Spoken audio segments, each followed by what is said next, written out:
I never thought the day would come when I would sit across from police officers explaining how my own mother tried to have me killed over a house that legally belonged to me.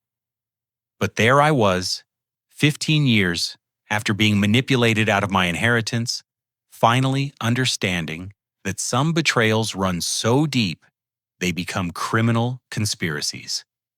The house my father left me had become the headquarters for a drug operation. My childhood bedroom converted into a money laundering front, and my mother had just attempted to murder me to protect her criminal empire. What started as a simple inheritance dispute had revealed a web of lies, theft, and violence that would ultimately send my entire family to federal prison. 15 years earlier, I was 20 years old when my father collapsed from a massive heart attack while fixing the kitchen sink. One moment, he was teaching me how to replace the faucet washers, and the next moment, paramedics were carrying him out in a body bag. Dad worked as a union electrician for 32 years, and every penny he saved went into our modest 3-bedroom house on Maple Street. The night before he died, he showed me the will tucked inside his toolbox, pointing to the section that left me the house free and clear. "Clark, this place is your anchor," he said, running his calloused fingers along the kitchen counter he had installed himself. "No matter what happens in life, you'll always have a roof over your head and a place to call home." The funeral drew neighbors from 3 blocks away. Dad had helped half the community with electrical work, never charging full price for families struggling financially. My mother, Sharon, seemed overwhelmed by the outpouring of support, but I noticed she kept gravitating toward one particular mourner. Roger Hendricks worked in pharmaceutical sales and lived 2 neighborhoods over. He wore expensive suits, drove a silver Lexus, and had recently divorced his wife of 18 years. Within 6 weeks of Dad's burial, Roger started appearing at our house every evening. He brought takeout dinners offered to handle paperwork with the insurance companies and slowly began inserting himself into our daily routines. His twin sons Blake and Marcus, both 17 and built like linebackers from their high school wrestling team, would arrive with him and sprawl across our living room furniture like they owned the place. "Your mother needs emotional support during this difficult transition," Roger explained to me one evening when I questioned his constant presence. "Grief affects everyone differently, and isolation can lead to serious depression." Mom began talking about fresh starts and new beginnings. She claimed the house held too many painful memories of Dad and suggested I move into the converted garage apartment temporarily while she figured out her next steps. The garage had a small bedroom kitchenette and bathroom that Dad had finished the previous summer as a rental unit to generate extra income. "Just for a few months, sweetie," Mom said, tears streaming down her cheeks as she packed away Dad's belongings. "I can't handle seeing his coffee mug every morning or walking past his workshop. Roger thinks a change of environment would help me process my emotions more effectively." I was enrolled at the community college studying mechanical engineering while working 25 hours per week at Patterson's Auto Repair. Between classes, homework, and my job, I barely had time to think clearly about what was happening. Every time I tried to discuss the house situation with Mom, she would become hysterical about my lack of compassion during her time of need. Roger supported her emotional manipulation with psychological terminology he picked up from pharmaceutical conferences. He talked about trauma processing displacement behaviors and the importance of creating safe spaces for healing. Looking back, I realize he was using his sales training to manipulate both of us, but at 20 years old, and grieving my father's death, I was vulnerable to their coordinated pressure. The garage apartment felt cramped and isolated compared to the main house, but I told myself it was temporary. I could hear Roger's sons using my old bedroom playing video games until 3 in the morning and leaving pizza boxes scattered throughout the house. When I complained about the noise, Mom accused me of being jealous of her newfound happiness. "Your father would want me to move forward with my life," she said, clutching Roger's hand dramatically. "He wouldn't want me to remain stuck in the past just because you're uncomfortable with change." The manipulation escalated over the following months. Roger and his sons gradually claimed more space in the house, relegating my belongings to smaller areas and treating me like an unwelcome tenant. They replaced Dad's furniture with Roger's leather sectional and entertainment center. Mom removed family photos featuring Dad and replaced them with pictures of herself with Roger's family. When I tried to assert my legal ownership of the property, Mom broke down completely. She sobbed about feeling abandoned by the only family she had left and claimed I was being selfish during the most difficult period of her life.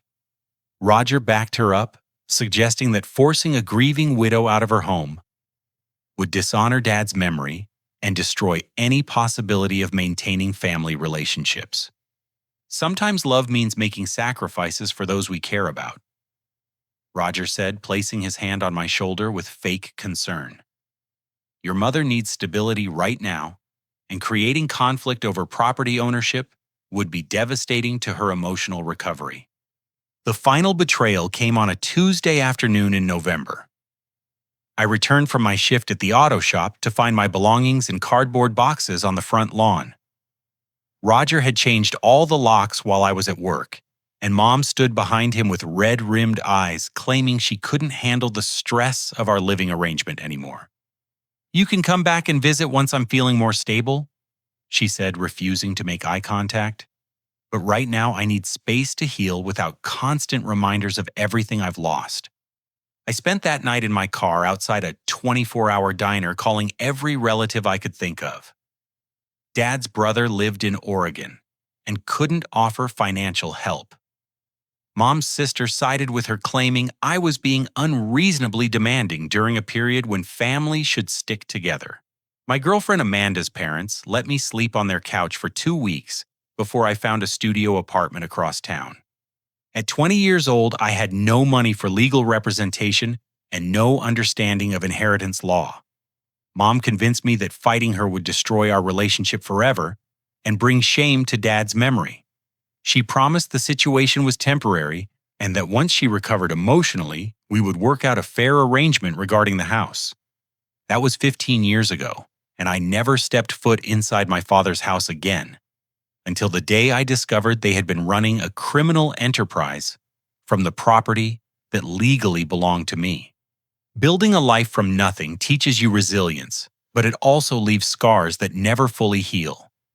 For the next 15 years, I threw myself into work and education with single-minded determination. I completed my mechanical engineering degree while working full-time at Patterson's Auto Repair, eventually landing a position with Johnson Manufacturing designing industrial equipment. Amanda and I married the year after graduation, and she found work as a school counselor at the local elementary school. We purchased a modest 2-bedroom house in Riverside Heights, a working-class neighborhood about 12 miles from my childhood home. Our daughters Emma and Sarah brought joy I never expected to experience again, but financial stability remained elusive. My engineering salary covered basic expenses, but we struggled to save money for emergencies or major purchases. Despite building a new life, I couldn't completely forget about the injustice of losing my inheritance. Occasionally, I would drive past Maple Street just to see what had been done to Dad's house.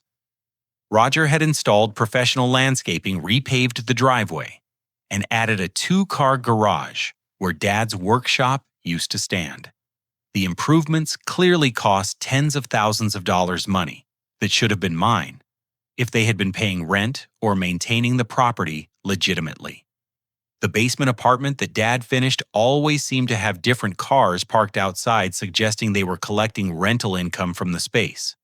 I calculated that over 15 years, even modest rent of $800 per month would generate over $140,000 in income that legally belonged to me. Amanda lost her position at the elementary school 3 months ago when the district eliminated counseling positions due to budget cuts. Her unemployment benefits covered basic groceries, but we fell behind on our mortgage payments almost immediately. The stress affected our marriage as we argued about money constantly and worried about losing our home just as our daughters were getting settled in school. During one particularly difficult night, Amanda suggested I research what had happened to my inheritance. She had always believed Mom and Roger took advantage of my grief and youth to steal property that rightfully belonged to me. Until that moment, I had convinced myself that pursuing the matter would be pointless after so many years had passed. I started by searching property records online through the county assessor's website. What I discovered made my stomach drop. The deed to the Maple Street house still listed my father as the primary owner, with no legal transfer to Sharon or Roger anywhere in the public records. According to official documents, they had been living in my inherited property without any legitimate claim to ownership. Further research revealed even more disturbing information.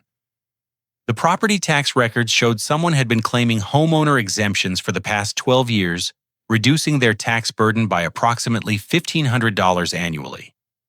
Rental income from the basement apartment appeared on none of the tax filings, suggesting they had been collecting money under the table and avoiding income taxes on the earnings. I hired a private investigator named Marcus Williams, a former police detective who specialized in financial fraud cases. Marcus was a methodical man in his 50s who had built a reputation for uncovering complex schemes involving family theft and property manipulation. His initial investigation cost me $1,200 I could barely afford, but the information he uncovered was worth every penny. Marcus discovered that Sharon and Roger had taken out a second mortgage on the property 4 years after Dad's death. The loan application listed Sharon as the sole heir and primary resident despite the fact that she had no legal claim to ownership. They received $68,000 from the mortgage, which they used to purchase a vacation condominium in Scottsdale, Arizona. The forged documents supporting their mortgage application included notarized statements claiming I had voluntarily relinquished all rights to the property. The notary public who signed the documents was Linda Chen, a woman who worked at the same pharmaceutical company as Roger. Marcus verified that Linda had been disciplined by the state for improper notarization practices, but the mortgage company had never been notified of the fraudulent paperwork. "This is systematic theft," Marcus explained during our second meeting.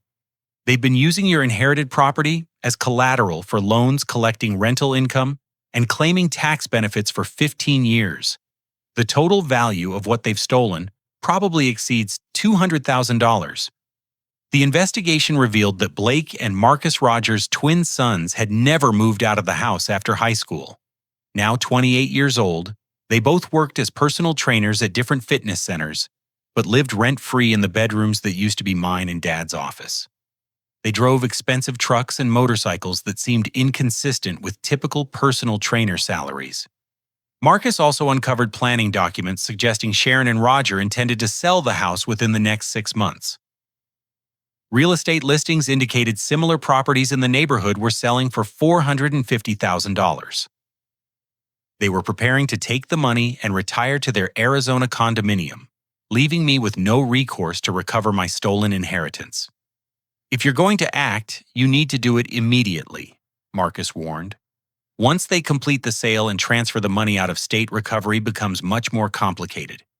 You have a strong legal case, but time is critical." The most infuriating discovery was a series of photographs Marcus took during surveillance of the property. Sharon had converted Dad's workshop into a flower garden with an expensive stone fountain.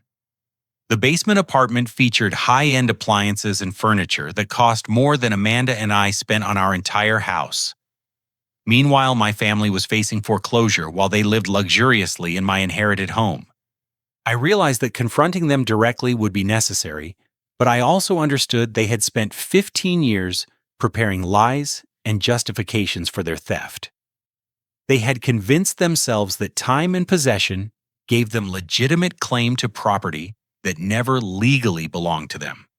The confrontation would not be pleasant, but justice demanded I fight for what my father intended me to have. I spent 3 sleepless nights planning exactly what I would say to Mom when I confronted her about the theft.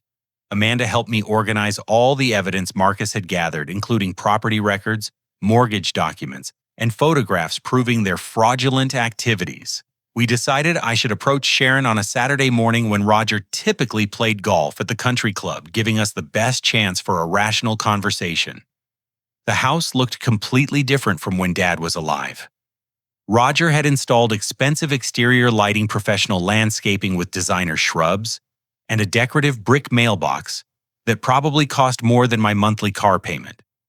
The driveway featured his silver Lexus alongside a red Corvette I didn't recognize, suggesting they had multiple expensive vehicles purchased with money generated from my stolen property.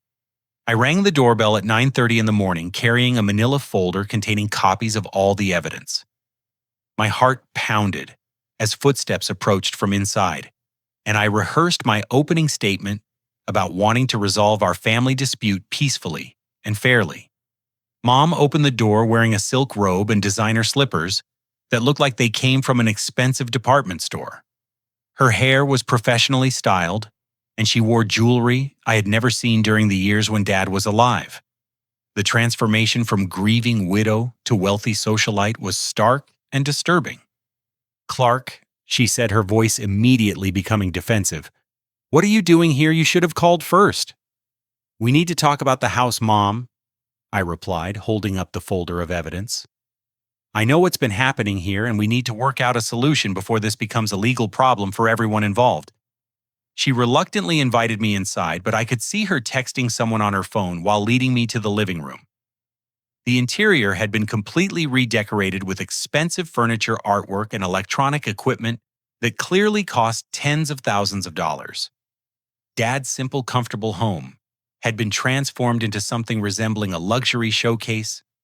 "I don't understand what you think has been happening," Sharon said, sitting across from me on a leather sectional that probably cost more than I made in 3 months. "Roger and I have been maintaining this property and making improvements while you built your own life elsewhere." I opened the folder and spread the property records across the coffee table between us. "According to these documents, you never legally inherited this house. Dad's will left it to me, and there's no record of any transfer changing ownership. You've been living here illegally for 15 years. Sharon's eyes widened with genuine surprise, as if she had convinced herself that time and occupation created legitimate ownership. She studied the documents for several minutes, and I watched her expression change from confusion to calculation as she realized the legal implications of what they had been doing. "These papers don't tell the whole story," she finally said. "You abandoned this property after your father died. I've been paying all the expenses, maintenance costs, and improvements for 15 years, while you showed no interest in the responsibilities of ownership." Before I could respond, I heard vehicles pulling into the driveway outside. Through the front window, I saw Blake and Marcus climbing out of lifted pickup trucks, followed by Roger returning early from his golf outing. Mom had obviously summoned reinforcements while pretending to listen to my concerns. "What's going on here?" Roger demanded as he entered the house with Blake and Marcus flanking him like bodyguards. "Sharon said you were here making threats about property ownership." The twins had grown into intimidating men over the past 15 years. Both stood over 6 feet tall with muscular builds from their personal training careers, and they positioned themselves to block my exit, while Roger moved to stand behind Sharon's chair in a protective gesture clearly designed to make me appear threatening. "I'm not making threats," I said, trying to keep my voice calm and reasonable. "I'm trying to resolve a misunderstanding about property ownership before it becomes a legal matter that hurts everyone involved." Blake pulled out his smartphone and began recording our conversation without asking permission. "Are you saying our family has no right to live in the house where our stepmother has resided for 15 years? He asked, speaking directly toward his phone's camera. "Are you threatening to force an elderly woman out of her home?" I realized immediately that they had prepared for this moment. They were creating a video record designed to portray me as an aggressive son threatening his grieving mother while presenting themselves as protective family members defending an innocent victim. Every word I spoke was being recorded and could be edited to support whatever narrative they wanted to create. Roger moved closer to where I sat, looming over me in an obvious intimidation tactic. Clark, your mother and I have invested over $200,000 in property improvements, mortgage payments, and maintenance costs over the past 15 years. Even if there were some technical issues with the original ownership transfer, we have legitimate claims based on adverse possession and financial investment. Adverse possession. I repeated, feeling the blood drain from my face as I realized they had researched legal defenses for their theft. You're claiming ownership of my inherited property because you've been living there illegally? Marcus stepped forward, his massive frame casting a shadow over me as Blake continued filming. You need to calm down and lower your voice, he said in a menacing tone. You're getting agitated, and we're concerned about your mental stability. Maybe you should leave before this conversation gets out of hand. Sharon began crying on cue, covering her face with her hands and sobbing about feeling threatened in her own home. I can't believe my own son would come here and try to destroy the security Roger and I have worked so hard to build. Your father would be ashamed of how cruel you've become. The situation was spiraling exactly as they had planned. They were provoking me into an angry response while recording everything, creating evidence they could use to obtain restraining orders or claim I was mentally unstable. Roger had consulted with lawyers and prepared legal strategies for this confrontation, while I had naively assumed family loyalty would lead to reasonable resolution. I want you to leave immediately, Roger announced with authority. You're trespassing on private property and you're causing emotional distress to your mother. If you don't leave right now, we're calling the police to have you removed. I gathered the property records from the coffee table, realizing that my evidence meant nothing if they could successfully portray me as an unstable person threatening his own family. As I headed toward the door, Blake followed me with his phone still recording, documenting my retreat for whatever legal purposes they had planned. Think carefully about your next steps, Roger called after me. Adverse possession laws exist to protect people who have maintained and improved properties when the original owners show no interest in their responsibilities.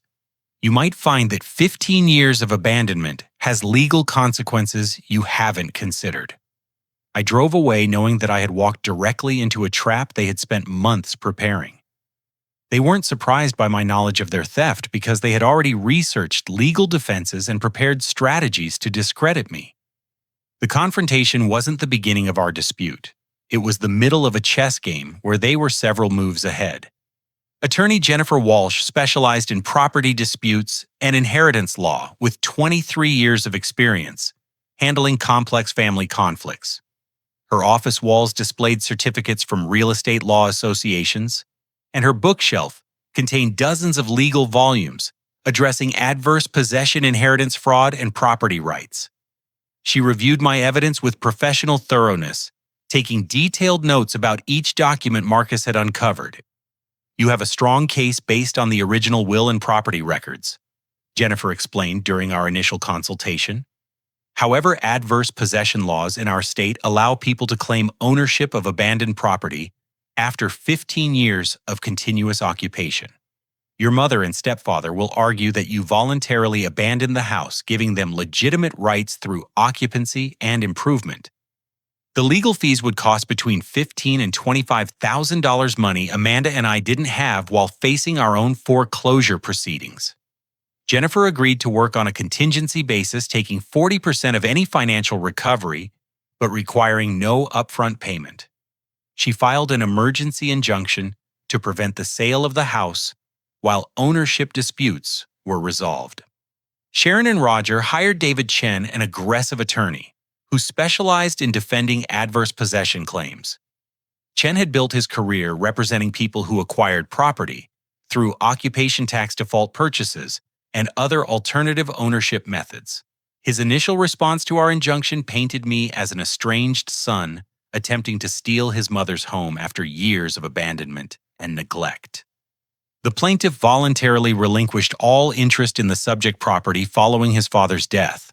Chen wrote in his legal brief, "He has shown no involvement in property maintenance tax payments or improvements for 15 years, while the defendants invested substantial resources in property enhancement and preservation. The court scheduled a preliminary hearing to determine whether our injunction should remain in place pending full litigation. Chen argued that preventing the sale would cause financial hardship to Sharon and Roger, who had legitimate buyers under contract and needed to complete their planned retirement relocation. He produced falsified receipts claiming they had spent over $200,000 on property improvements and maintenance during their 15 years of residence. Jennifer countered by presenting the mortgage fraud evidence Marcus had uncovered. The forged notarization documents' illegal second mortgage and undeclared rental income demonstrated systematic theft rather than legitimate property investment. She argued that Sharon and Roger were attempting to complete their criminal scheme by selling stolen property and fleeing to Arizona with the proceeds. During the hearing, Sharon performed magnificently as the suffering widow protecting her home from an ungrateful son. She wore conservative clothing, minimal makeup, and spoke in a quavering voice about sacrificing her own happiness to preserve her deceased husband's memory through property maintenance and care.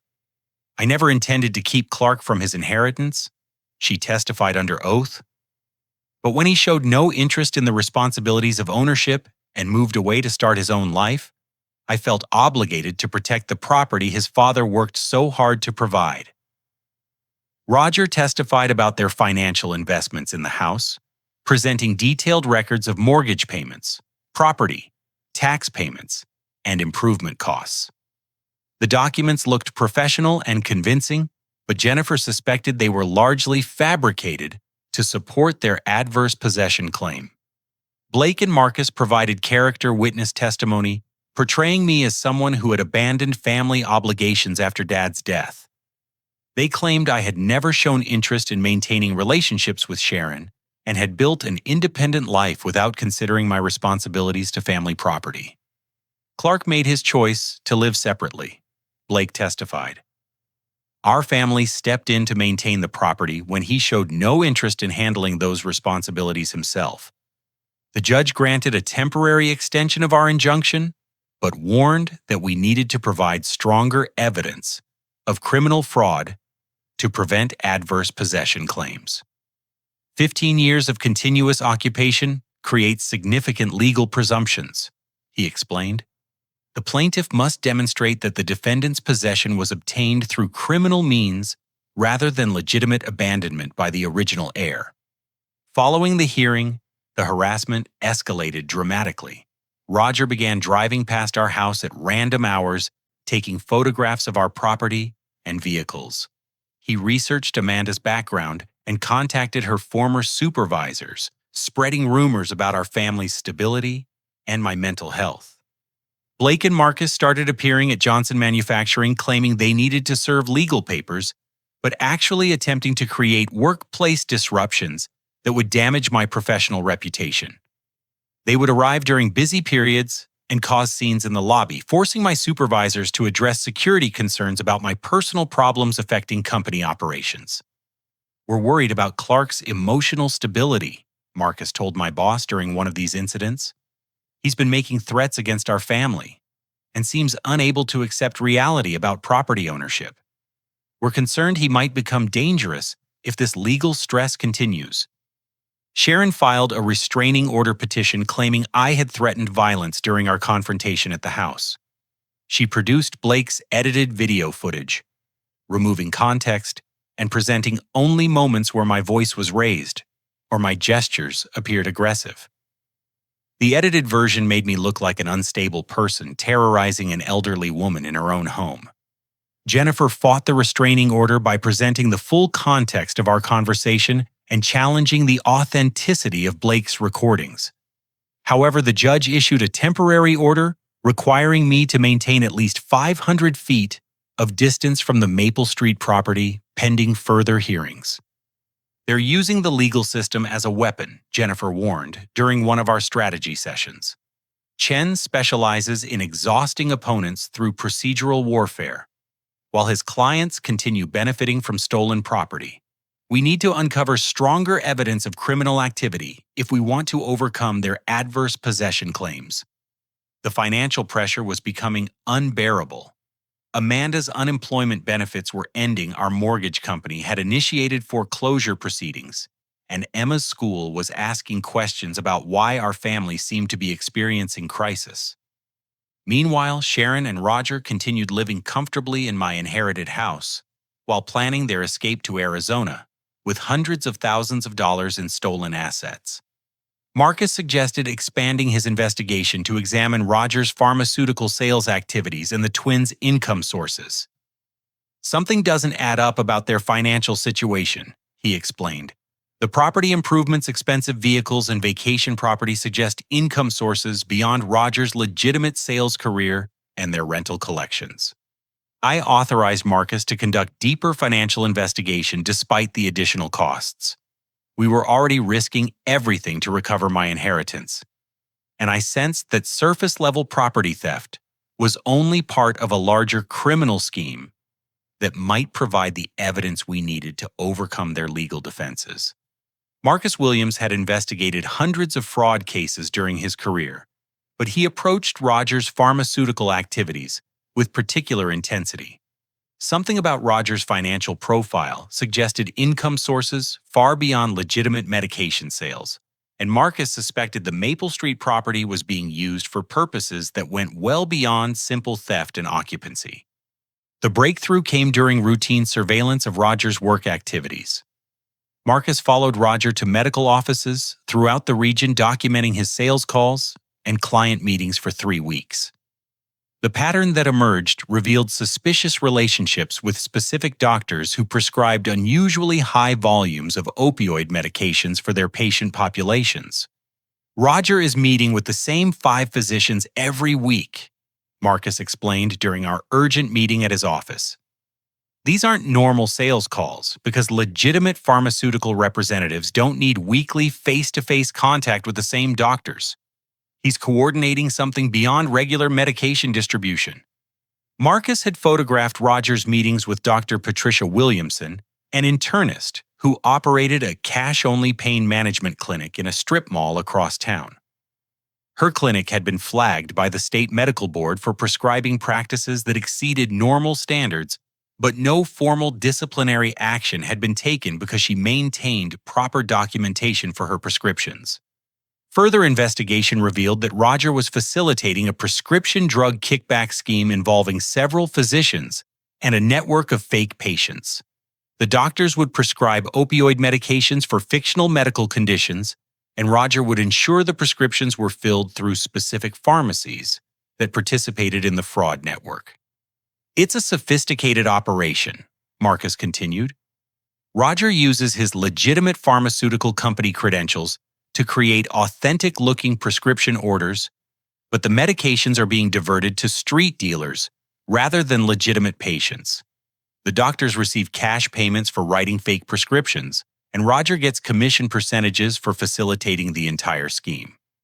The financial records Marcus obtained through surveillance showed Roger was generating between $8,000 and $12,000 per month through illegal pharmaceutical activities. This income explained how they could afford the extensive property improvements, expensive vehicles, and Arizona vacation condominium, while Roger's legitimate sales career provided only modest earnings. Marcus traced the money flow and discovered that Sharon was actively participating in the money laundering operation. She had established a shell company called Heritage Property Management that issued fake invoices for property maintenance and rental management services. The invoices were submitted to Roger's pharmaceutical contacts as legitimate business expenses, allowing them to launder illegal drug money through seemingly legitimate property transactions. Your inherited house is the headquarters for their entire criminal operation, Marcus revealed. Sharon's property management company uses the Maple Street address as its business location, and all the fake invoices reference maintenance work performed at that location. The basement apartment that Dad had finished was being used for more than rental income. Marcus obtained evidence that Blake and Marcus were storing and distributing stolen merchandise through the basement space running a fence operation that sold stolen electronics jewelry and other valuable items through online marketplaces. The twins have been using the basement as a warehouse for stolen goods. Marcus explained, showing me photographs taken with telephoto lenses during late-night surveillance. They have regular customers who come by between midnight and 3 in the morning to pick up merchandise they've ordered through encrypted messaging apps. The rental income Sharon claimed to be collecting from the basement apartment was actually profit from criminal activities. Legitimate renters would never tolerate the constant stream of visitors' loud music and irregular schedules that Marcus observed during his surveillance. The basement was operating as a criminal distribution center rather than residential rental space. Marcus also discovered that several neighbors had complained to police about suspicious activities at the Maple Street house over the past 5 years. The complaints described unusual traffic patterns, people coming and going at all hours, and occasional disturbances that suggested non-residential activities taking place in the basement. The police reports show a pattern of criminal behavior that neighbors have been observing for years, Marcus said. Nobody connected these complaints to a larger criminal operation because they appeared to be isolated incidents involving noise and traffic rather than systematic illegal activities. The most shocking discovery came when Marcus found evidence that Sharon was researching methods to eliminate me if the legal battle threatened their criminal operations. Her internet search history included inquiries about hiring professional investigators to monitor my daily routines, research into my family's schedules and work patterns, and specific searches for pharmaceutical substances that could cause fatal reactions resembling natural medical emergencies. She's been planning contingency measures in case legal pressure becomes too dangerous for their operation, Marcus warned, with genuine concern in his voice. Her searches include information about making deaths appear accidental and methods for avoiding detection during suspicious fatalities. Roger had been using his pharmaceutical industry knowledge and connections to research untraceable substances that could be administered without detection during routine social interactions. The combination of his chemical expertise and access to controlled substances made him capable of carrying out sophisticated poisoning schemes that would be difficult for medical examiners to identify. Marcus presented evidence showing that Roger had been acquiring unusual pharmaceutical supplies that were not part of his legitimate sales inventory. These substances included muscle relaxants, blood pressure medications, and other drugs that could cause cardiac episodes or respiratory failure when combined with alcohol or administered in excessive doses. They're not just thieves anymore, Marcus concluded grimly. They've escalated to planning murder because eliminating you is safer than allowing their criminal network to be exposed through inheritance litigation.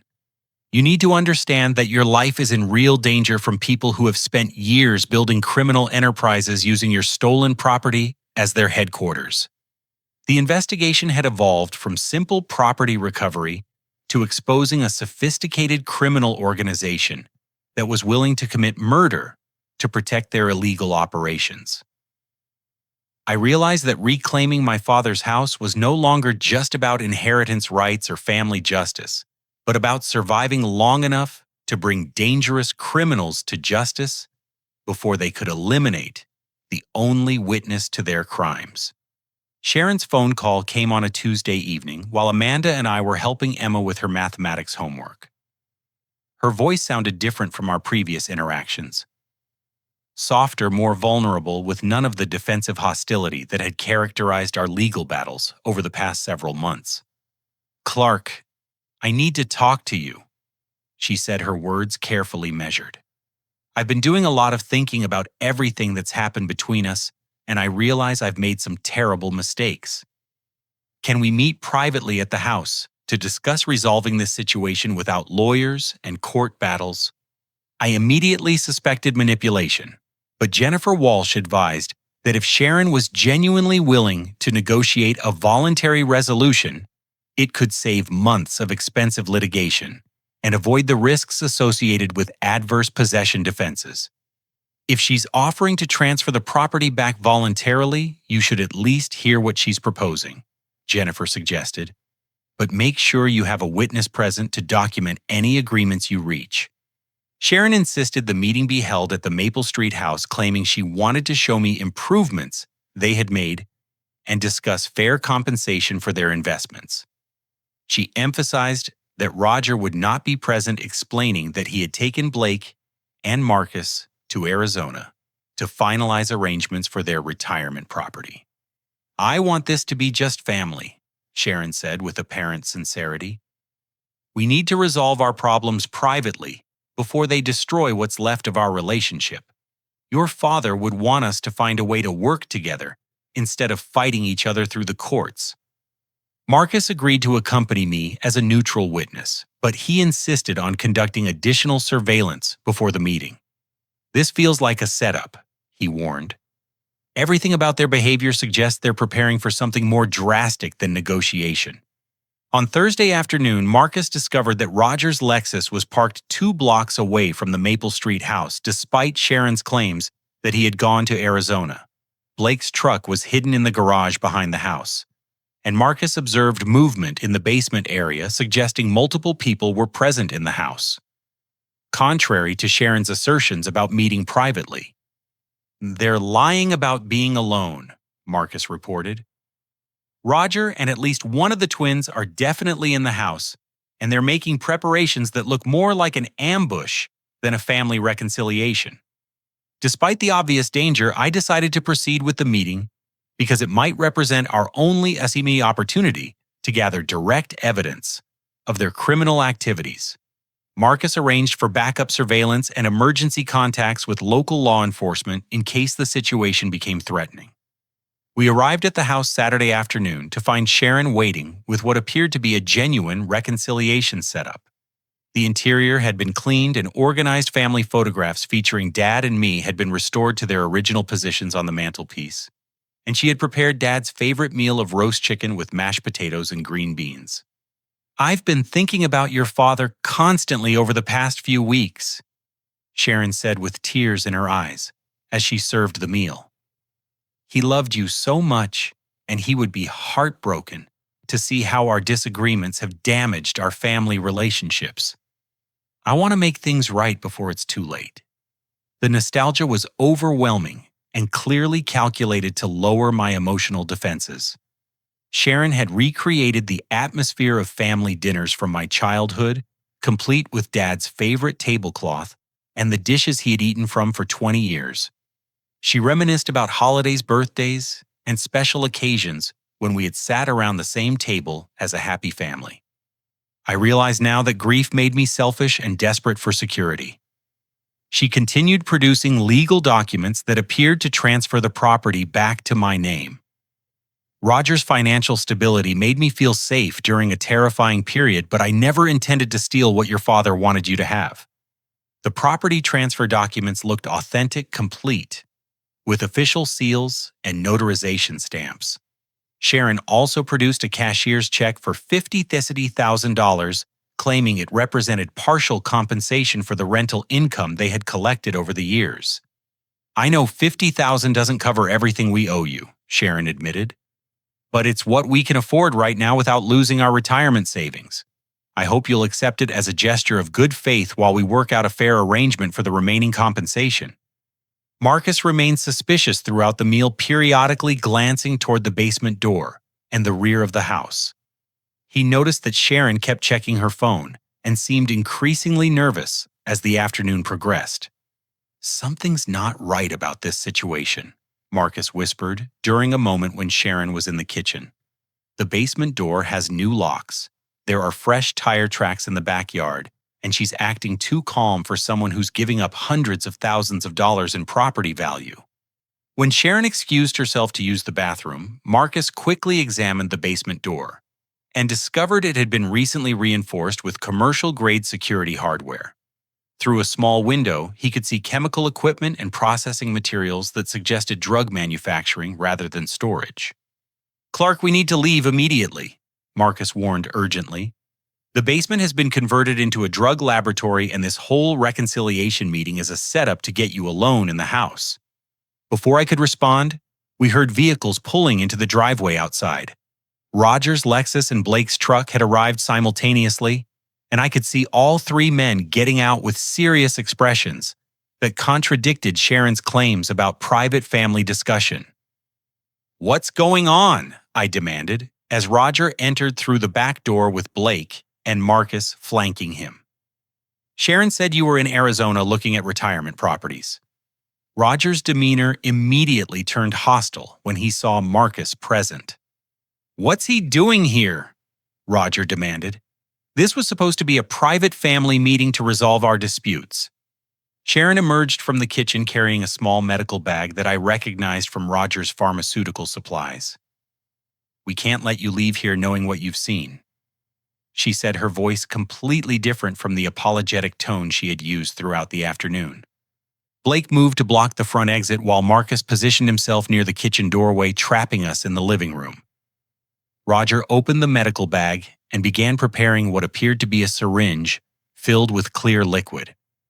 "Your private investigator has been gathering too much information about our business operations," Roger explained with chilling calmness. "We tried to resolve this through legal channels, but you forced us to protect ourselves through more direct methods." Sharon revealed that the reconciliation meeting was designed to get me alone in the house, where they could stage my death to appear like an accidental overdose. Roger's pharmaceutical expertise allowed him to create lethal injections that would be difficult for medical examiners to detect during routine autopsies. "We never wanted it to come to this," Sharon said, though her expression showed no genuine remorse. "But you wouldn't accept the generous settlement we offered, and your investigation threatens to destroy everything we've worked to build." The property transfer documents were forgeries designed to buy time, while they prepared for murder. Sharon confessed that she had been planning my elimination for months, while using Dad's memory to manipulate my emotions and lower my defensive instincts. "Your father's death was the best thing that ever happened to me," she admitted, with shocking cruelty. "He was holding me back from the financial opportunities that Roger could provide, and keeping his house was just the beginning of what we've accomplished together." Roger prepared to inject me with the fatal pharmaceutical cocktail, while Blake and Marcus held me down, but Marcus had contacted law enforcement before our arrival. Police officers had been monitoring the situation through hidden surveillance equipment and were prepared to intervene when the meeting turned violent. The sound of police sirens approaching the Maple Street house was the most beautiful music I had ever heard. Roger dropped the syringe and tried to flee toward the basement, but law enforcement officers were already surrounding the property with tactical equipment and search warrants. Marcus Williams had coordinated with federal drug enforcement agents before our meeting, providing them with all the evidence of pharmaceutical fraud, money laundering, and attempted murder. "Federal agents, nobody move." The basement door exploded open as DEA officers in full tactical gear stormed into the house. Roger, Sharon, Blake, and Marcus were handcuffed within minutes as agents secured what they quickly identified as one of the most sophisticated pharmaceutical fraud operations they had encountered in years. The basement laboratory contained equipment capable of processing thousands of dollars worth of illegal drugs monthly. Chemical analysis revealed that Roger had been manufacturing synthetic opioids, cutting legitimate medications with dangerous additives, and creating counterfeit prescription drugs that were sold through his network of corrupt physicians. Detective Sarah Mitchell, who led the joint federal and local investigation, explained the scope of what they had uncovered. This criminal organization was generating over $2 million annually through prescription fraud, drug manufacturing, stolen goods trafficking, and money laundering. Your inheritance dispute gave us the opening we needed to investigate activities that have been harming communities throughout this region for years. Sharon's financial records revealed the full extent of their criminal enterprise. The Heritage Property Management Shell Company had laundered over $1.8 million through fake invoices and fraudulent property transactions. Rogers' pharmaceutical fraud network included 12 physicians, 6 pharmacies, and dozens of fake patients created to justify massive prescription drug orders. Blake and Marcus had been operating sophisticated theft and fencing operations throughout 3 counties, stealing electronics and jewelry from retail stores and private residences before selling them through online marketplaces. The basement of my inherited house served as their primary storage and distribution center for stolen merchandise worth over $300,000. The investigation expanded to include federal charges for drug trafficking, money laundering, prescription fraud, theft, conspiracy, and attempted murder. Sharon received a sentence of 22 years in federal prison for her leadership role in the criminal organization. Roger was sentenced to 28 years for organizing the pharmaceutical fraud network and attempting to murder a witness. Blake and Marcus each received 15-year sentences for their participation in the theft operations and their roles in the attempted murder conspiracy. The federal prosecutor emphasized that their willingness to commit violence to protect criminal enterprises made them dangerous to community safety. My inheritance recovery exceeded anything Jennifer Walsh had originally projected. In addition to reclaiming clear title to the Maple Street property, I received full compensation for 15 years of stolen rental income, fraudulent mortgage proceeds, and illegal tax benefit claims. The total financial recovery amounted to over $460,000 after legal fees and investigation costs. The federal government's asset forfeiture proceedings allowed me to claim additional compensation from Rogers' seized pharmaceutical fraud proceeds, Sharon's laundered money accounts, and the proceeds from selling their Arizona vacation property. The combined recovery provided enough money to pay off Amanda's and my mortgage completely while establishing college education funds for Emma and Sarah. More importantly, the house itself underwent complete renovation to remove all traces of criminal activities. I hired contractors to gut the basement laboratory space and convert it into a workshop where I could pursue mechanical engineering projects and hobbies. The space that once served criminal purposes became a place where I could create and build positive things for my family. Amanda and I decided to move our family into Dad's house, fulfilling his original intention that the property would provide stability and security for his descendants. Emma and Sarah were excited about having larger bedrooms and a backyard where they could play safely, while Amanda appreciated the mortgage-free housing that allowed her to pursue graduate studies in educational counseling. The experience taught me profound lessons about persistence, justice, and the importance of fighting for what is right, even when facing overwhelming opposition. Dad's true legacy was not just the house itself, but the values of integrity and determination that enabled me to ultimately triumph over those who tried to destroy everything he had worked to provide. I established the Robert Clark Memorial Legal Defense Fund to help other families facing inheritance fraud and property manipulation schemes.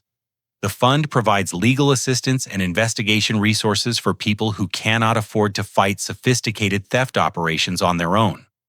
Working with local law enforcement agencies, I also became an advocate for stronger inheritance protection laws and better oversight of adverse possession claims. Our case led to legislative changes requiring more thorough documentation before courts accept adverse possession arguments, particularly in situations involving family property disputes.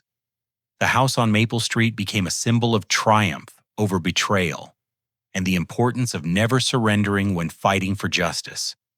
Every morning when I walk through the rooms where Dad taught me about hard work and integrity, I remember that good people can overcome evil when they refuse to give up hope. Emma and Sarah have learned valuable lessons about standing up to bullies and protecting family values even when facing difficult circumstances. They understand that sometimes fighting for what is right requires courage, persistence, and willingness to sacrifice comfort for justice.